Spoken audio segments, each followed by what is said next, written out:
Cataplasma.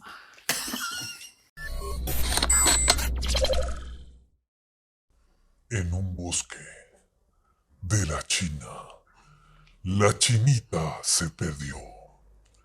Como yo andaba perdido, nos encontramos los dos. Hoy acompáñennos al lugar del terror, de la mano de Arthur Machen. Adentrarnos en la casa de las almas, con la chinita. ¿Escuchas? ¿Qué ¿Será es eso? ¿Es el gran dios Pan? Hola amigas y amigos de Estereoscopio, yo soy Rapalino. Y yo soy Artur... No, soy Rodrigo. No soy Artur Machín, Casi, soy casi. Rodrigo. Y hoy queremos hablarles de terror victoriano, sí señores, terror Pero, victoriano. ¿de terror? Venga, pero este canal no es de ciencia ficción. O sea, Sí, pero de vez en cuando aguanta como condimentar y traer otras cosas al canal, más interesantes, más sabrosura, chéveres. más Sí, terroríficas. sí. Pero espere, ¿usted le pidió permiso a Daniel para traer terror No, acá? eso es otro tipo de terror, ese es el terror laboral. De Ah, ese no vamos a hablar ya, hoy. ya. Más bien, Bueno. hágale, antes de que Daniel nos quite el video del De canal. una vez, porque el terror laboral está cerca. Está terrible. cerca. Sí. Bueno, hoy les queremos hablar de uno de los autores más influyentes de la historia del terror sobrenatural, que es Arthur Machen. Arthur Llewellyn Jones nació en el condado de Newport, Gales, hace exactamente 160 años, en 1863. Creado en un hogar cristiano, pero rodeado con un folclore y los mitos de lo que fue la Gales rural. Y Gales, ustedes saben que es compleja. Bastante. Este sincretismo religioso influenciaría un montón su escritura, lo que lo llevó a debutar en 1890 con El Gran Dios Pan, el relato que de una lo catapultó y lo convirtió en uno de los referentes de terror de la época más importantes, no solo de la época, de la historia. El Gran Dios Pan explora temas como los rituales paganos, el horror psicológico y los límites borrosos entre lo sobrenatural y la realidad. Si bien inicialmente recibió críticas mixtas, con el tiempo se convirtió en un clásico de la literatura del terror. Y con el tiempo, después de todo ese montón de críticas, Machen empezó a interesarse por el ocultismo, por el misticismo y todo el mundo esotérico, cosa, bueno, no muy rara realmente. Los autores de la época estaba Robert Louis Stevenson, Arthur Conan Doyle, Mejor etcétera. dicho, este interés en lo oculto y las sociedades secretas de lo desconocido quedaría plasmado en La Gente Blanca de 1903. Cuentazo recomendado que les Muy recomendamos. Acá tenemos el diario de una niña en el que se narra básicamente su despertar en el medio de un culto de brujería en los bosques de Gales. Casual. Y como muchos escritores de la época, Machen escribió demasiado y muchas veces bajo la presión de la necesidad, porque pues tocaba vivir de algo, más que por inspiración estética realmente. Trabajó como periodista, como lector de manuscritos, como traductor, mejor dicho, con doricosas. Y sus dificultades lo llevaron a que en 1931 sus amigos escritores como Algernon Blackwood o T.S. Eliot le consiguieron como una especie de rebusque pensión con el que vivió dignamente sus últimos años de vida hasta el 1947 que falleció. Bueno, la obra de Arthur Machen influenció a autores como a Lovecraft, a Stephen King, a Alan Moore y a Guillermo del Toro, cuya película El laberinto del fauno básicamente está basada en uno de los relatos de Machen. Completamente, porque es que tú te pones a ver y el título en inglés es Pan's Labyrinth, que Exacto. no es del pan de que mostramos ahorita en el intro, sino es... Oiga, me hizo dar ganas de pan. ¿Será que cuando Arthur Machen escribió El Gran Dios Pan se refería al pan? Porque el pan es tan sabroso que yo lo consideraría un dios. Señor Rodrigo Bastidas, usted que tiene un término que le gusta pronunciar, Señor que le Rapalino. gusta aludir, que le gusta estudiar, que es lo ominoso. Si hay una antología de cuentos, un autor en el que podemos encontrar mucho el tema del ominoso del Unheimlich, Heimlich. nos podríamos poner bastante Alemanes. alemanes, es precisamente Y freudianos. Arthur Mac. Después de Freud lo utilizó. Pero no vamos a hablar de Pero no Mark vamos a Fisher, hablar de Mark Fisher. Porque, por una vez no. No, porque lo ominoso es muy particular porque tiene como esta carga freudiana. O sea, la palabra ya existía, pero la carga freudiana, que es la que construye un montón de toda la que es la literatura del terror, tiene que ver con lo familiar que se vuelve no familiar. Correcto. ¿No? Que es el unheimlich, ¿no? O sea, Heimlich como lo familiar está en la casa y lo no familiar. Lo conocido, lo... Claro, es como lo conocido, pero que hay un momento en el que desconoces aquello que para ti era tan familiar y ahí se produce una especie de quiebre de comprensión del mundo en donde se da lo ominoso. Completamente. Muy grosso modo. Y definitivamente, si alguien, aparte del que nombra Freud dentro de lo ominoso que tiene que ver con el Sandman del Hombre de Arena, del cual ya hicimos un programa, De E.T. Hoffman. A.T. Hoffman, Por aquí. este hombre es increíble con el trabajo del ominoso. Increíble. Si nos ponemos a recorrer, aquí en esta antología solamente hay 4 cuentos, el hombre escribió muchos más, tiene Los Tres Bandidos y tiene otros cuentos más, pero él siempre vuelve a este tema que yo siento, claro, Lovecraft bebe mucho de él. Total.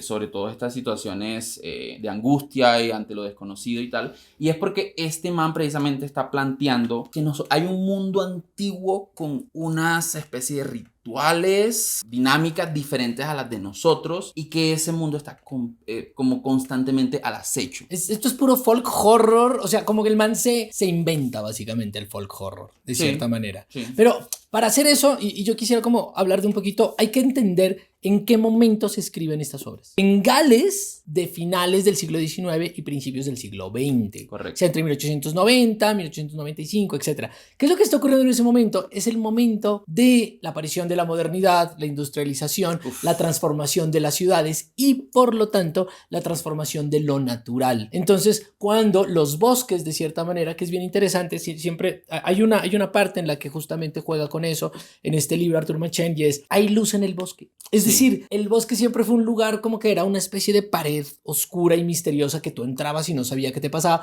pero de repente la gente puede entrar y hay luz, o sea, se inventan la luz eléctrica, y cuando se inventan la luz eléctrica el terror es diferente. Tiene necesariamente que ser diferente cuando la luz eléctrica y la modernidad y las ciudades empiezan a aparecer, porque eso que antes era familiar ya no es familiar. Y eso es precisamente como eso, y eso no es solo de él, lo vemos en Algernon Blackwood, lo vemos en el mismo Tolkien, en donde estos autores estaban preocupados de que lo que era la campiña inglesa estaba siendo como perturbada, dañada, corrompida por todo lo que era la industrialización, el urbanismo, el materialismo, y el hombre muestra, tú lees las descripciones que él hace, los bosques son casi que élficos, las colinas, los riachuelos, y la ciudad es como gris, SITPs, Transmilenio. Sí, completamente. Eso no lo nota acá, y sobre todo se nota como un desdén que él mantiene por lo moderno. Sí, total. Siempre, el man, en el cuento en el de La gente blanca, empieza con una conversación que es como un hombre que visita a un sabio que sabe muchas cosas, es como yo voy al Paraguay para que me digan, hablen de cosas en general.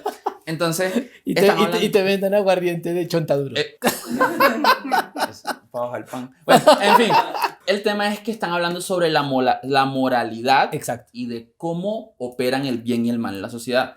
Y yo me doy cuenta de que muchas veces el autor está tomando el lugar del sabio para él exponer sus propias ideas en el cuento. Por supuesto. Y él dice que la maldad es una especie, porque él dice, el que roba no es malo. El que roba, pues sí está quebrantando un bien social, pero no necesariamente está haciendo algo malo. Lo malo es cuando tú aspiras a las cosas celestiales por los métodos ilegales. Y ahí él está haciendo una crítica a el sexo desenfrenado. Sí, total, porque además, bueno, es que hay que también entender no solamente la época, sino que el man es hijo de un presbítero de Gales que vive en la mitad de la nada, es decir, la forma en la cual religiosamente fue construida su estructura mental justamente apunta al asunto de un desdeño de cierta manera por la modernidad, por lo nuevo, por la luz, por las ciudades. Esas descripciones que hacen, yo recuerdo mucho en La Luz, ¡ay, se me olvidó! La Luz, ¿cómo se llama el cuento? El último. La Luz Recóndita. La Luz Recóndita. En La Luz Recóndita hay las descripciones de cómo unas casas son idénticas, una tras la otra,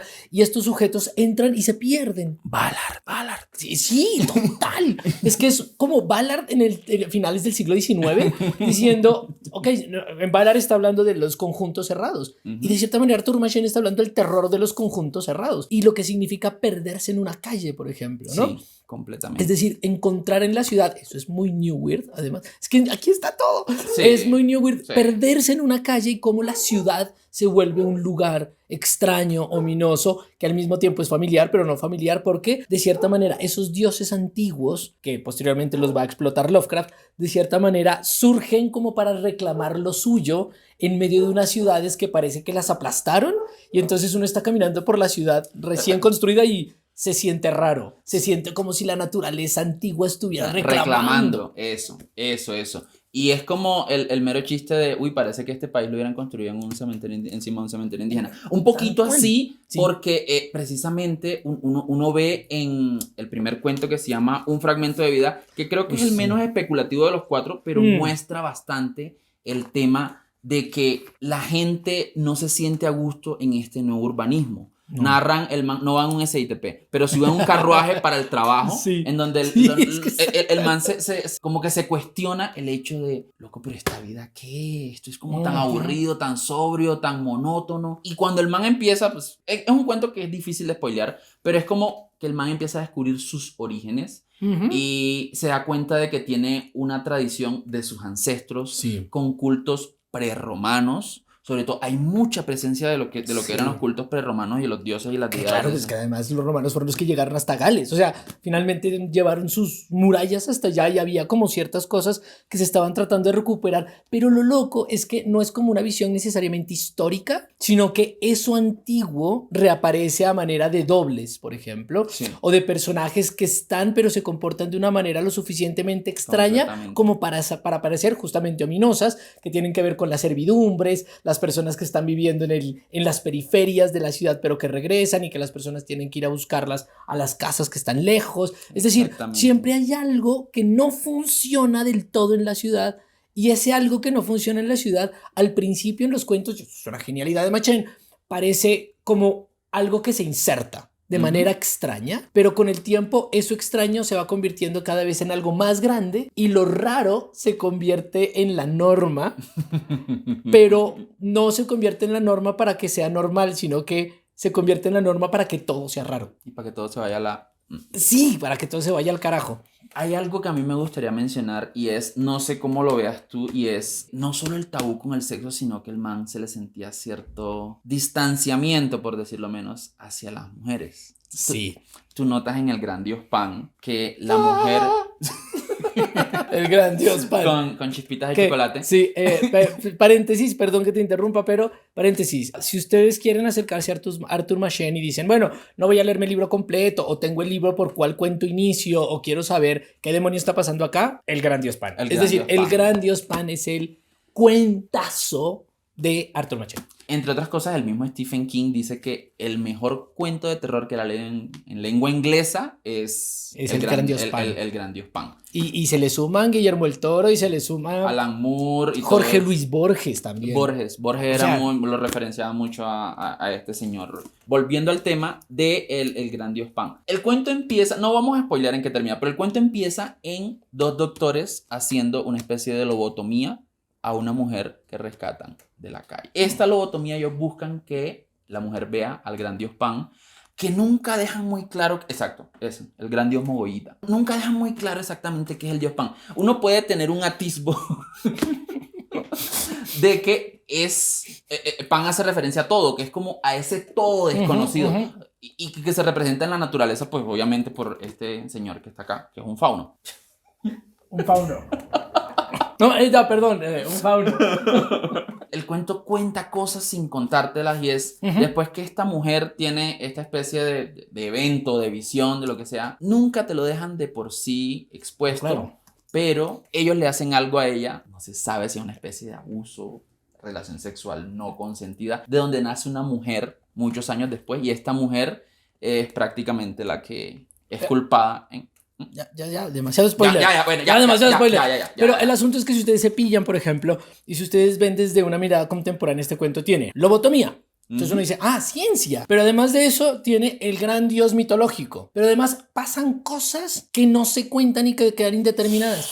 Es decir, no estamos narrando el weird y el new weird desde Lovecraft pasando por Jeff Vandermeer y China Mieville. Por supuesto, esto es como, y además la ciudad como ente ominoso. Si uno busca el weird y uno encuentra aquí la raíz de Lovecraft y por lo tanto del weird y por lo tanto de toda una especie de género completo que se está planteando y sobre todo un género que está básicamente relacionado con la modernidad y esa modernidad de la creación de las ciudades, la creación de las calles y del pan. Exacto. Hay algo que hace el cuento maravilloso y eso creo que lo que yo más le alabo al cuento es que la mujer eje de la historia nunca habla. O sea, es construida a raíz de los testimonios de las personas que la han rodeado, que la han visto, que han tenido contacto con ella. Increíble. Y es como, y el cuento es como un boca a boca, ¿no? Imagínate tal, que por lo menos se siente como chisme, pero es un chisme weird, un chisme weird. No sé si Chisme existe weird. eso. Me Existe un encanta. subgénero, un chisme weird. Me Entonces, encanta. claro, entonces se va creando como esta imagen ominosa, un chupito cada vez que digamos ominosa, de esta mujer Mordisquito al parece- pan. Y a medida que van creando esta imagen, tú vas notando esa aura de oscuridad y de angustia que todos guardan. Pero ¿cómo vamos a hablar con esta? ¡Ey, pero ¿y esto? ¿Y aquí qué está pasando? Y hay una ola de cosas que están pasando en el pueblo que no les diremos qué es y ya no les vamos a contar más. Pero si tienen que empezar por un cuento, definitivamente empiecen por el Dios Juan. La gente blanca es maravillosa. No habla de los blanquitos, antes de que pregunten. No tiene nada que ver con los blanquitos. Es... No nos cancelen, por favor. No, exacto. Es básicamente una niña narrando a través de un diario sus aveniencias y desavenencias al descubrir un culto de brujería en la mitad de los bosques de Gales.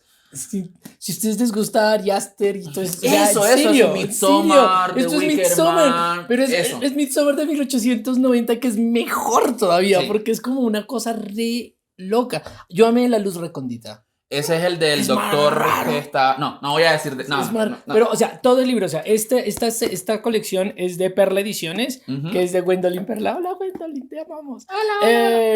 Y tiene estos 4 relatos Bueno. con un prólogo de Guillermo del Toro, si no Sí, estoy mal. hay un prólogo de Guillermo del Toro completamente. Es más, no sé tú, pero el mío está autografiado por Gwendolyn Perla. Así que... El mío tiene notas mías cuando lo leí. Pero, ¿por qué no le dije a Gwendolyn que me firmara Bueno, el mío? lástima. Pero, listo, entonces, este es mi libro. No. Ahora, en realidad, creo que entender también a Arthur Machen y entender esta literatura dentro de su época, en esta narrativa y en esta propuesta profundamente novedosa, que también se iguala un poco con la de Algernon Blackwood, de cierta manera, y dialoga. Otro autorzazo. Sí. Hagan un capítulo sobre Algernon Blackwood. Bueno, Oh, qué bien, vamos a hacer un capítulo bueno, sobre ya que lo mencionaron, se hace. Es muy bueno y es posible entenderlo, comprenderlo y también ver cómo, de cierta manera, las raíces de ciertas cosas del weirdo de la ciencia ficción y del terror están aquí muy bien planteadas con una narrativa única. verdad. Única, que vale la pena leer para comprender no solamente la literatura de terror, sino también el concepto de lo social, del individuo, de los dioses, de la naturaleza. Todo. De cómo operan dos mundos tratando de ocupar el mismo espacio social. Exacto. Entonces, si les gusta Lovecraft, por acá pueden empezar. Si les gustó El laberinto del fauno, por acá pueden empezar. Si les gusta el terror, Si les gusta Borges, también. si les gusta el pan, Uy, sí, si les gusta el pan, no duden. no duden. Esta es la recomendación que tenemos. Arthur Machen, lo amamos profundamente. Y bueno, espero que les haya gustado nuestro pequeño homenaje a este gran autor del género del terror y que homenaje al pan. Y si quieren apoyar un canal que definitivamente está a favor de los cultos paganos de fogata y guitarra en el Parkway, suscríbanse, den like a la campanita y síganos en nuestro Instagram, canal Rayita al Piso Estereoscopio. Y los saludos para los que nos comentan y nos comparten. Primero agradecimiento a todos los panaderos de Bogotá. Eso. muy Pero bien. después también unos saludos para Juan Rafo, Andy Cortés, Rob Biax, David González, Bon Pablo 70, Araceli Guerrero, Mr. Mario Wartz, Álvaro Umpirres, Abraham Ramos, Objet, 2K, Educando Salamés, Alex Medianoche Noctámbulo, Armando Vitro, Araceli Guerrero otra vez, bueno, y Livia Brenda, a Lugo y a SMSRK1224. Gracias, espero que disfruten Arthur Machen y visiten a la panadería de su barrio. Uy, para mí el pan rollito es lo mejor. Eso no existe en Barranquilla.